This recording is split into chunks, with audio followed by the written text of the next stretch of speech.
Hello दोस्तों। तो एक बार मैं फिर हाजिर हूँ एक नई वीडियो लेके। आपको पता होगा कि इस सीरीज़ में हम डिस्कस करते हैं हिमाचल प्रदेश के एग्ज़ाम में जो एचपीजी के पूछा जाता है उसको हम डिटेल में डिस्कस करते हैं। इसके अलावा कॉन्स्टिट्यूशन से या स्टैटिक इंडिया जी के है उसके क्वेश्चंस भी हम देखते हैं। तो चलिए इस वीडियो को स्टार्ट करते हैं। क्वेश्चन नंबर 27 जो कि इस वीडियो का पहला क्वेश्चन है, बिलासपुर का प्रसिद्ध रंग महल जो अब गोविंद सागर में समा गया है का निर्माण कहलूर के किस शासक ने करवाया था? तो ऑप्शन बी राइट आंसर है राजा विजयचंद। राजा विजयचंद जो थे उनका शासन काल था 1888 से लेकर 1928 ईस्वी तक। इन्होंने करवाया था बिलासपुर के रंग महल का निर्माण। और इनके टाइम में जो था अन्य जो चीज़ें घटी थी, जैसे कि जुडिशियल स्टाम्प जो था वो बिलासपुर में शुरू करवाने का श्रेय जाता था राजा विजयचंद को। इसके अलावा इन्होंने जो बहादुरपुर किला है, आपको पता होगा कि कहलूर को हम पहले सतधारा भी कहते थे पुराने ज़माने में, क्योंकि वहाँ पे 7 धारें हैं और उसमें से बहादुरपुर धार है जिस पे कि बहादुरपुर किला बना हुआ है। तो जो बहादुरपुर धार है वो बिलासपुर ज़िले की सबसे ऊंची मतलब धार है और ये इसकी ऊंचाई है 1980 मीटर। मैं एक बार फिर रिपीट कराऊँ कि ये बिलासपुर ज़िले की सबसे ऊंची धार है जिस पर ये बहादुरपुर किला बना हुआ है। तो वैसे तो बहादुरपुर किला जो था वो विजय चंद जी ने नहीं बनवाया था, लेकिन इन्होंने उसको बहादुरपुर किले को अपनी ग्रीष्म की कालीन राजधानी जो था बनाया था। और जो प्रथम विश्व युद्ध हुआ था 1914 से 18 तक, उसमें राजा विजय चंद ने अंग्रेजों का साथ दिया था। तो चलिए अगला क्वेश्चन देख लेते हैं। क्वेश्चन नंबर 28 इसमें पूछा है, पठियार और कनिहारा जो ब्राह्मी लिपिबद्ध पुरातन शिलालेखों के लिए प्रसिद्ध है किस जिले में स्थित है? तो ये कांगड़ा जिले में स्थित है पठियार और कनिहारा। यहाँ पर पत्थर पर जो है मतलब शिलालेख मिले हैं, पत्थर पर जो पुराने समय में जो कुछ पत्थरों पर लिखा होता था, उकेरा होता था, तो उन्हें हम शिलालेख कहते हैं। तो कांगड़ा में मिले हैं ये पठियार और कनिहारा में। इसके अलावा आपको आप जानते होंगे जो सोनपुर की गुफा है उसमें भी एक शिलालेख है। तो जो सोनपुर की गुफा है वो है आपके हाटकोटी में। हाटकोटी आप जानते होंगे, ये जिला शिमला में स्थित जगह है और 10वीं शताब्दी में बना हाटकोटी का मंदिर भी एक प्रसिद्ध जो है शक्तिपीठ है, माता हाटकोटी मंदिर। अच्छा, और इसके अलावा और जो शिलालेख हैं वो है मंडी के सलोणू के शिलालेख। एक क्वेश्चन और पूछा जाता है कि जो कांगड़ा में जो थे पत्थर के हथियार किस वर्ष खोजे गए थे? तो ये 1955 में खोजे गए थे बीबी लाल और जीसी महापात्रा द्वारा। तो चलिए अगला क्वेश्चन देख लेते हैं। क्वेश्चन नंबर 29 में पूछा है, जलंधर और त्रिगर्त के राज परिवारों के विस्तृत इतिहास की चर्चा करने वाले प्रथम विद्वान थे? ए कनिंघम जो थे उन्होंने जलंधर और त्रिगर्त के राज परिवारों के इतिहास के बारे में विस्तृत चर्चा की थी। तो आप जानते होंगे कि त्रिगर्त जो था, त्रिगर्त की राजधानी थी जलंधर। उसके बाद त्रिगर्त की राजधानी जलंधर से कांगड़ा शिफ्ट कर दी गई थी। तो एक निंगम के अनुसार जो था पहले जो था लोग रहते थे 3 नदियों के बीच में, जिसमें रावी, ब्यास और सतलुज थी। और अलेक्जेंडर कनिंघम ने ही कहा था कि जो त्रिगर्त नाम है वो पुराणों में पाया जाने वाला सामान्य एक संस्कृत नाम है। इसके अलावा त्रिगर्त का उल्लेख पाणिनि की अष्टाध्यायी में मिलता है। और एक और क्वेश्चन पूछा जाता है कई बार कि पहाड़ी राज्यों की जो वंशावली थी उसकी तरफ सबसे पहले किसका ध्यान गया था, मतलब किसने ध्यान आकर्षित किया था? तो जो विलियम मूर क्राफ्ट थे उन्होंने जो था पहाड़ी वंशावली की तरफ पहली बार ध्यान दिया था और इसके बारे में जानना शुरू किया था, जानकारी दी थी। क्वेश्चन नंबर 30 देख लेते हैं। 1 जनवरी 1906 को निम्न में से चंबा के किस राजा को नाइटहुड की उपाधि से नवाजा गया था? तो नाइटहुड की उपाधि दी गई थी राजा भूरी सिंह जी को। तो राजा भूरी सिंह जी जो थे उन्होंने चंबा में भूरी सिंह संग्रहालय जो स्थित है वो बनवाया था। इसके अलावा भूरी सिंह जी ने 1908 में चंबा में हिमाचल प्रदेश, मतलब हिमाचल प्रदेश नहीं जबकि नॉर्थ इंडिया का पहला हाइड्रो पावर प्लांट, जबकि भारत का दूसरा हाइड्रो पावर प्लांट जो था बनवाया था। तो पहला हाइड्रो पावर प्लांट जो था वो 1902 में कर्नाटका के समुद्रम में बना था, जबकि दूसरा जो था चंबा में बनवाया गया था। ये जो था 35 किलोवाट का पावर हाउस था, हाइड्रो पावर हाउस। इसके अलावा बोलते हैं कि जो प्रथम विश्व युद्ध था उसमें राजा भूरी सिंह ने जो था अंग्रेज़ों की सहायता की थी। तो ये था कुछ भूरी सिंह जी के बारे में जानकारी। अगला क्वेश्चन देख लेते हैं। इसमें पूछा गया है किन्नौर जिले की किस घाटी में केसर और जीरे का उत्पादन किया जाता है। तो आपको पता है कि इसमें केसर और जीरे का उत्पादन जो है बसपा घाटी में, जिसको हम सांगड़ा घाटी के नाम से भी जानते हैं, इसमें किया जाता है। तो ये घाटी जो है सबसे उपजाऊ घाटी है किन्नौर जिले की। अगला क्वेश्चन देखते हैं। हिमाचल प्रदेश के निम्नलिखित में से किस उत्पाद को माल अधिनियम 1999 के भौगोलिक संकेतक के तहत पंजीकृत किया गया, मतलब जीआई टैग 2018-19 में काला जीरा जो है लाहौल का, और इसके अलावा चेली या चेरी का तेल, इसको भी जीआई टैग मिला है। और जो क्वेश्चन में दिया गया है उसमें किन्नौरी शॉल और चंबा रुमाल जो है इन्होंने जीआई टैग हासिल किया है। और 2018-19 में मैंने आपको बताया काला जीरा और चेली या चेरी का तेल, या जिसको हम लोकल भाषा में चूड़ी का तेल भी बोलते हैं, उसको जीआई टैग मिला है। इससे पूर्व कुल्लू शॉल, कांगड़ा टी, चंबा रुमाल तो मैंने आपको बता दिया, और किन्नौरी शॉल को भी जीआई टैग मिल चुका है। और इसके बाद काला जीरा और चूड़ी का तेल या चेली का तेल जो है इसको भी जीआई टैग मिला है। कांगड़ा जिले में रेशम कातने का संयंत्र कहाँ पर स्थित है। तो कांगड़ा जिले के बोध जो कि नूरपुर में स्थित है, वहाँ पे है रेशम कातने का संयंत्र। क्वेश्चन नंबर 34 है। क्वेश्चन 34 में पूछा गया है कांगड़ा जिले की अर्थव्यवस्था में सुधार के लिए मुर्गी की कौन सी नस्ल जो है शुरू की गई है। तो ऑप्शन ए है रोम्बुलेट। ये जो है मुर्गी की नस्ल नहीं है, ये एक शीप यानी भेड़ की प्रजाति है जिसको हम रेम्बुलेट मैरिनो और या फ्रेंच मैरिनो के नाम से भी जानते हैं। इसके अलावा जो ऑप्शन में लेगहॉर्न, रोहंड आइलैंड रेड और प्लायमाउथ रॉक जो है, ये जो मुर्गी की नस्लें हैं। इसके अलावा आपने एक और नस्ल के बारे में सुना होगा, कड़कनाथ, जिसको हम जो काले प्रकार की एक नस्ल है मुर्गी की। तो 34 का ऑप्शन ए राइट आंसर है। रोम्बुलेट जो है मुर्गी की एक नस्ल नहीं है। क्वेश्चन नंबर 35 देख लेते हैं। इसमें पूछा गया है हेनस्वांग के अनुसार 7वीं सदी के दौरान निम्नलिखित में से वो कौन सा राज्य था जहां 20 बौद्ध संगमों में 1000 पुरोहित महायान का अध्ययन करते थे। तो ऑप्शन बी राइट आंसर कुलुत, जो कि आजकल जिसको हम कुल्लू के नाम से जानते हैं। जो चीनी यात्री हेनस्वांग जो था एक चीनी यात्री था, और ये आपको पता होगा ये 627 से 643 ईस्वी के बीच जो था, ईसा पूर्व जो था, भारत आया था, भारत रेशम मार्ग से। तो इसके अनुसार मतलब जो इसने बताया है कि 20 बौद्ध संगमों में 1000 पुरोहित जो है महायान का अध्ययन करते थे कुल्लू में। क्वेश्चन नंबर 36 देखते हैं। लाहौल को किसने ग्लेशियरों की घाटी का नाम दिया था। तो ऑप्शन ए राइट आंसर है एंड्रयूज विल्सन। एंड्रयूज विल्सन ने लाहौल को ग्लेशियरों की घाटी का नाम दिया था।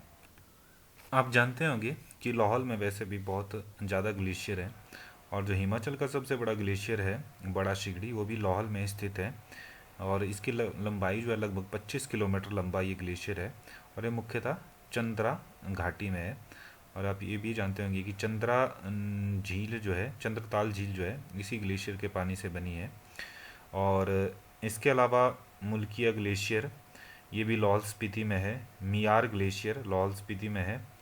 और गेफांग, जिसको हम लाहौल का मणिमहेश भी कहते हैं, ये ग्लेशियर भी जो है लाहौल में, लाहौल स्पीति में स्थित है। द लेडी ऑफ केलोंग, ये भी जिला लाहौल स्पीति में स्थित है। तो इसके पीछे रीज़न है कि क्यों जो था एंड्रयू विल्सन ने लाहौल को ग्लेशियरों की घाटी कहा था। क्वेश्चन नंबर 37 देख लेते हैं। इसमें पूछा गया हमसे, कुल्लू क्षेत्र में फल उत्पादन के अग्रदूत के रूप में वो कौन प्रसिद्ध व्यक्ति थे जिन्होंने सन 1870 में वहाँ एक सेब का बाग स्थापित किया था। तो कैप्टन आरसी ली जो थे, इन्होंने सर्वप्रथम जो था 1870 में एक बगीचा लगाया था सेबों का। और इन्होंने जो था न्यूटन पिपिन नाम का जो अमेरिकन एप्पल था वो उगाया था 19वीं सदी 1870 के आसपास कुल्लू में पहला बगीचा इन्होंने ही लगवाया था। क्वेश्चन नंबर 38 देख लेते हैं। सन 1857 में निम्न में से किसने केलोंग में आलू और अन्य सब्जियों का उत्पादन किया आरंभ किया था। ये क्वेश्चन बहुत बार रिपीट हो चुका है। जो मोरोवियन मिशन था, उन्होंने सबसे प्रथम जो था आलू का उत्पादन लाहौल में, जिला लाहौल में शुरू किया था। तो यहाँ पे आलू और अन्य सब्जी लिखा है, लेकिन कई बार क्वेश्चन ये आता है कि आलू का उत्पादन जो था जिला के लाहौल में किसके द्वारा शुरू किया गया था। तो ये था मोरेवियन मिशनरी द्वारा आरंभ किया गया। ऑप्शन सी राइट आंसर है।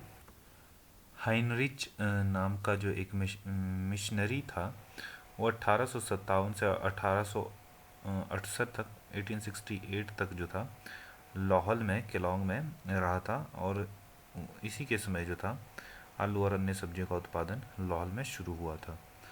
क्वेश्चन नंबर 39 है, भूवैज्ञानिकों के एक अध्ययन के आधार पर 1200 से 1500 मिलियन वर्ष पूर्व किस जिले का वर्तमान भूभाग जो था टेथिस नामक सागर का हिस्सा था। तो ऑप्शन डी राइट आंसर है। शिमला जो था टेथिस सागर का एक हिस्सा था। क्वेश्चन नंबर 40 देख लेते हैं। किस जिले का नाम उसके एक नगर के नाम पर आधारित है जो कभी लकड़ी का कोयला बनाने वाले लोगों द्वारा निवसित था। तो जो शिमला है, शिमला जो है, जो डिस्ट्रिक्ट है उसका नाम जो है एक नगर, मतलब शिमला नगर भी है, उसके नाम पर आधारित है जो कभी लकड़ी का कोयला बनाने वाले लोगों द्वारा बसाया गया था। 41 देख लेते हैं। निम्न में से किस राजवंश की स्थापना भगवान श्री कृष्ण के सुपुत्र प्रद्युम्न द्वारा की गई थी। तो जो आप जानते हैं बुशहर रियासत जो थी वो भगवान कृष्ण के सुपुत्र प्रद्युम्न द्वारा कहा जाता है कि इस राजवंश की स्थापना की गई थी। आप जानते होंगे जो बुशहर वंशावली है उसके अंतिम राजा हैं, राजा थे राजा पद्मदेव। और पद्मदेव जो थे 6 बार के मुख्यमंत्री रह चुके वीरभद्र सिंह के पिता थे। और उनके नाम से पद्म पैलेस भी स्थित है तो बुशहर में। तो इसके अलावा इसके बाद हम क्वेश्चन नंबर 42 देख लेते हैं। किन्नौरा और तिब्बतियों के मध्य कर मुक्त व्यापार किस सन तक जारी रहा। तो किन्नौरा और तिब्बतियों के बीच जो व्यापार था 1962 तक, जब इंडो चाइना भारत चीन जब युद्ध हो रहा था उससे पहले तक जो था टैक्स फ्री ये ट्रेड करते थे किन्नौर और तिब्बती। और ये जो है जो शिपकी पास था आपका, शिपकी गांव था, तो शिपकी से ही आपकी सतलुज जो है भारत में एंटर करती है। तो इसी पास से मतलब जो था ट्रेड किया जाता था तिब्बत और भारतीयों में, मतलब किन्नौरों के बीच में। 43 देख लेते हैं। हिमाचल प्रदेश के 2017-18 के वित्तीय आयोजना परिव्यय के प्राथमिकता के आधार पर किस क्षेत्र को सर्वाधिक महत्वता दी गई। तो सामाजिक सेवाओं को। Option D right answer. ये क्वेश्चन पेपर 17-18 का होगा, इसलिए उस समय जो भी क्वेश्चन थे उस ईयर से रिलेटेड वो पूछे गए हैं। 44 देख लेते हैं। वर्ष 2017-18 में स्टील अथॉरिटी ऑफ इंडिया ने प्रदेश सरकार को गुणवत्ता युक्त स्टील आपूर्ति हेतु किस स्थान पर जो था अपना यार्ड स्थापित किया था? तो ये है था आपका भट्टा कुफर शिमला। तो भट्टा कुफर शिमला में ये यार्ड स्थापित था सेल का। शिपकी नामक स्थान पर सतलुज नदी किस पर्वत श्रृंखला को विभक्त करती है? तो शिपकी नामक स्थान पर जो है जांस्कर जो पर्वत श्रृंखला उसको काटती है सतलुज नदी। जैसा कि आप जानते हैं सतलुज जो है हिमाचल प्रदेश की सबसे बड़ी नदी है, सबसे लंबी नदी है।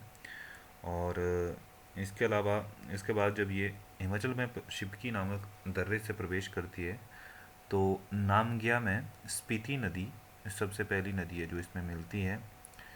उसके बाद रूपाखंड कल्पा में बसपा नदी इसमें मिलती है, रूपाखंड। उसके बाद कल्पा में बसपा सतलुज में मिलती है। तो ऐसे ही ये किन्नौर, शिमला, मंडी, सोलन और बिलासपुर जो टोटल है इन 5 डिस्ट्रिक्टों में 320 किलोमीटर बहती है। तो चलिए अगला क्वेश्चन देख लेते हैं। औदुंबरों को शलभों की एक शाखा का वर्णन अपनी पुस्तक वृत्ति में करने वाले चंद्र गोमिन थे। तो चंद्र गोमिन कौन थे? एक बौद्ध विद्वान। तो इस क्वेश्चन का मेरे पास कुछ ज़्यादा डिटेल नहीं है। अगर आप इस क्वेश्चन के बारे में कुछ जानते हैं तो प्लीज़ कमेंट करें। क्वेश्चन नंबर 47 देख लेते हैं। भरमौर नगर की स्थापना किसने की जिसे राज्य की राजधानी भी बनाया गया? तो आप जानते हैं भरमौर नगर की स्थापना जो थी मेरू वर्मन ने की थी। एक्चुअली जो था इसका ऑप्शन राजा मारू होना चाहिए था, क्योंकि जो राजा मारू थे उन्होंने की थी चंबा रियासत की स्थापना 550 ईस्वी में। तो राजा मारू ने ही भरमौर, जिसको उस समय ब्रह्मपुरा कहा जाता था, इसकी राजधानी बनाया था। जो ऑप्शन में मेरू वर्मन दिया गया था, जो मेरू वर्मन राजा थे वो 680 ईस्वी में थे, जबकि ये भरमौर के मतलब चंबा के काफ़ी शक्तिशाली राजा थे। और मेरू वर्मन ने उस समय जो था चंबा शहर की स्थापना की थी। तो ऑप्शन राजा मारू होना चाहिए था यहाँ पे, पर ये मेरू वर्मन लिखा गया है। तो चलिए आप कमेंट कर सकते हैं जो मैंने बताया क्या वो सही है। तो क्वेश्चन नंबर 48 देख लेते हैं। कुटलैहड़ के शासक जसपाल के पुत्र और पौत्र द्वारा शिमला हिल्स में स्थापित 2 रियासतें थीं। तो कुटलैहड़ के शासक जसपाल के पुत्र और पौत्र द्वारा शिमला हिल्स में स्थापित रियासतें थी भज्जी और कोटी। Question number 49। कांगड़ा जिले का एक प्रमुख भाग निम्नलिखित रेशम कीट पालन के लिए उपयुक्त पाया गया है। तो ये जो रेशम कीट है इसका नाम है यूनिवोल्टाइन। आप देख सकते हैं option A univoltine. Question number 50 है। इसमें पूछा गया है जुलाई 1910 में A.H. फ्रांके निम्नलिखित में से किस गांव में आए थे जहां की भाषा उन्हें पूर्ण रूपेण तिब्बती लगी? तो ये आए थे 1910 में पूह में A.H. फ्रांके। तो आप जानते हैं जो पूह जो है जिला किन्नौर में स्थित है, और पूह जो एक तहसील है और तहसील का मुख्यालय है जिला किन्नौर में। चलिए अगला क्वेश्चन देख लेते हैं। कुल्लू के ढालपुर मैदान में 7 अक्टूबर 2014 को ढोल नगाड़ों और शहनाई की धुन पर कितनी महिलाओं ने एक साथ नृत्य कर बेटी बचाओ का संदेश दिया था? तो इसमें थी 8760 जो औरतें जिन्होंने भाग लिया था नाट्य में एक साथ, और उन्होंने रिकॉर्ड बनाया था बेटी बचाओ का संदेश देने के लिए। 52 आंसर क्वेश्चन है। सन 1993 में माउंट एवरेस्ट को फतेह करने वाले हिमाचल की सबसे कम उम्र की महिला कौन थी? तो ये थी डिकी डोलमा। डिकी डोलमा 19 साल की उम्र में जो था 1993 में माउंट एवरेस्ट पर चढ़ी थी, और ये जो है हिमाचल के मनाली में पलचान एक गांव है, वहाँ की रहने वाली हैं। तो अ, इनकी उम्र जो है 47 ईयर हो चुकी है, मतलब 1947 इनकी एज है अभी, और ये 19 साल की उम्र में इन्होंने ये रिकॉर्ड बनाया था। 53 देख लेते हैं। लाहौल और स्पीति की किस घाटी को जिले का बाग और अन्न भंडार कहा जाता है? तो जो पट्टन वैली है, लाहौल स्पीति की पट्टन वैली, उसे जो है बाग या अन्न भंडार कहा जाता है जिले का, क्योंकि पट्टन वैली जो है सबसे उपजाऊ वैली है जिला लाहौल की। जिले का जो मुख्यालय है केलांग, वो पट्टन वैली में ही स्थित है। अगला क्वेश्चन देख लेते हैं। हिमाचल प्रदेश के किस जिले में बड़े, मध्यम और छोटे स्तर की औद्योगिक इकाइयाँ सर्वाधिक हैं? सोलन जिले में ये सर्वाधिक इकाइयाँ हैं, स्मॉल, मीडियम और लार्ज इंडस्ट्रीज। तो ये क्वेश्चन जो है एक बार पहले भी रिपीट हो चुका है, तो बहुत ये 10वीं वीडियो है मेरी इसमें, और शायद हमको 20 से 25 क्वेश्चन ऐसे हैं जो कि हर क्वेश्चन पेपर में अलग अलग जगह रिपीट हो रहे हैं। और ये स्टाफ सिलेक्शन कमीशन हमीरपुर और पब्लिक सर्विस कमीशन शिमला के अलग अलग ये क्वेश्चन पेपर जो हम डिस्कस कर रहे हैं बीच बीच में। तो आप देख सकते हैं कि बहुत से क्वेश्चन जो हैं रिपीट होते हैं एक दूसरे एग्ज़ाम्स में। तो अगर आप ध्यान से पढ़ेंगे तो हो सकता है कि आपके आने वाले एग्ज़ाम के लिए ये वीडियोस हेल्पफुल हों। तो चलिए अगला क्वेश्चन देखते हैं। 55, महाराजा समुद्र सेन द्वारा जारी हिमाचल प्रदेश का महत्वपूर्ण ऐतिहासिक दस्तावेज निर्मंड ताम्रपत्र किस सदी से संबंधित है?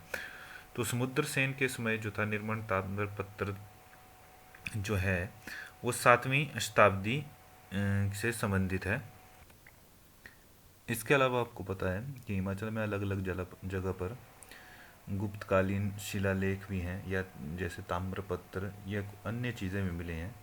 तो जैसे बैजनाथ में एक मंदिर में गुप्तकालीन शिलालेख अभिलेख जो है गुप्तकाल का मिला है। कुल्लू में सालरू नामक जगह पे भी गुप्तकालीन अभिलेख है, और निर्मण ताम्रपत्र ये 7वीं शताब्दी का। इसके अलावा कालसी नामक जगह पर भी अशोक के शिलालेख प्राप्त हुए हैं। कालसी जो है टॉन्स और यमुना का नदियों का संगम स्थल है, जहाँ पर टॉन्स और यमुना नदी मिलती हैं, उस जगह पर अशोक के शिलालेख हैं। सोनपुर गुफा जो मैंने अभी डिस्कस किया था पहले, थोड़ी देर पहले, शिमला में हाटकोटी में, यहाँ पे भी शिलालेख हैं।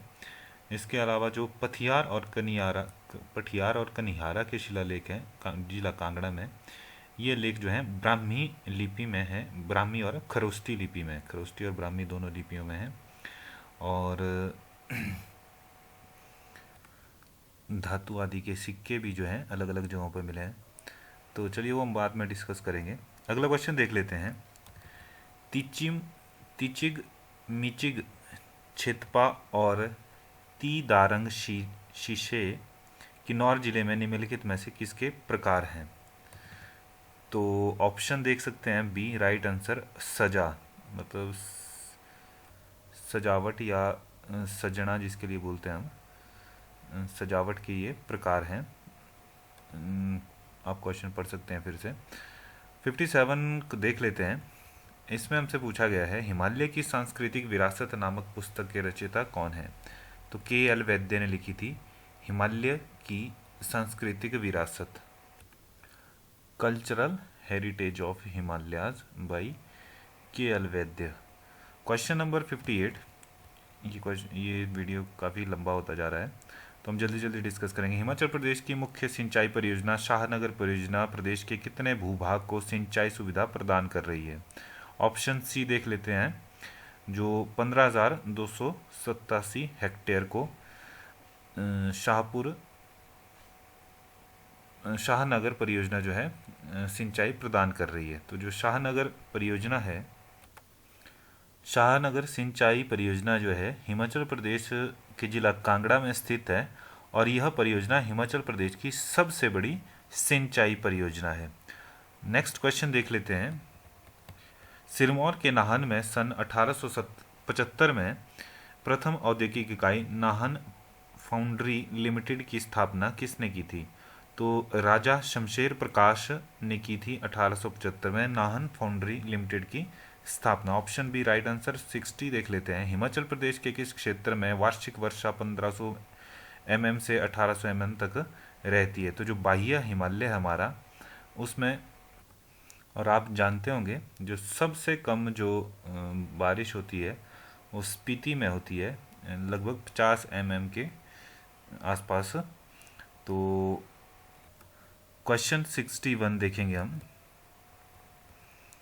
माफ़ कीजिए, अगला क्वेश्चन है इसमें 61 नहीं है, क्वेश्चन 12 यहाँ पढ़ सकते हैं आप। NRHM has been launched in the country in which of the following year? दो नेशनल रूरल हेल्थ मिशन जो है वो 12 अप्रैल 2005 को कंट्री में यानी देश में लॉन्च किया गया था, शुरू किया गया था। ऊपर आप पढ़ सकते हैं, कुछ और भी डिस्कस किया था हमने शायद इसमें, आपसे नहीं लेकिन जब इसको सॉल्व कर रहे थे। तो पंचशील समझौता, आप देख सकते हैं कि पंचशील समझौता हुआ भारत चीन के बीच 1954 में हुआ था। अच्छा, अगला क्वेश्चन देखते हैं। विच committee was constituted for reform in tax structure? कर संरचना के सुधार हेतु कौन सी समिति का गठन किया गया था? तो ऑप्शन बी राइट आंसर है, चलेया समिति। तो चलेया समिति जो थी वो राजा जेस्यूडॉस चेलेया, इनका नाम था, राजा जेस्यूडॉस चेलेया, उनके चेयरमैनशिप में ये टैक्स रिफॉर्म कमेटी बनाई गई थी 1991 से 1993 के बीच। तो चलिए अगला क्वेश्चन देख लेते हैं। The Teesta treaty has become a bone of contention between India and, अच्छा, तिस्सा जल समझौता है ये। तिस्सा जल समझौता हुआ था भारत बांग्लादेश के बीच में। और अगला क्वेश्चन देख लेते हैं हम। इसमें पूछा गया है, भारत का कौन सा जैव मंडलीय आरक्षित क्षेत्र यूनेस्को की 2016 की सूची में शामिल है? तो ऑप्शन डी राइट आंसर है इसका। अगस्त्यमाला जो है ये कर्नाटक में है, कर्नाटक केरल व तमिलनाडु में। तो माफ़ कीजिए, ये जो है केरल और तमिलनाडु में स्थित है, मतलब दो ही स्टेट्स में है। अगस्त्यमालाई या अगस्त्यमाला जी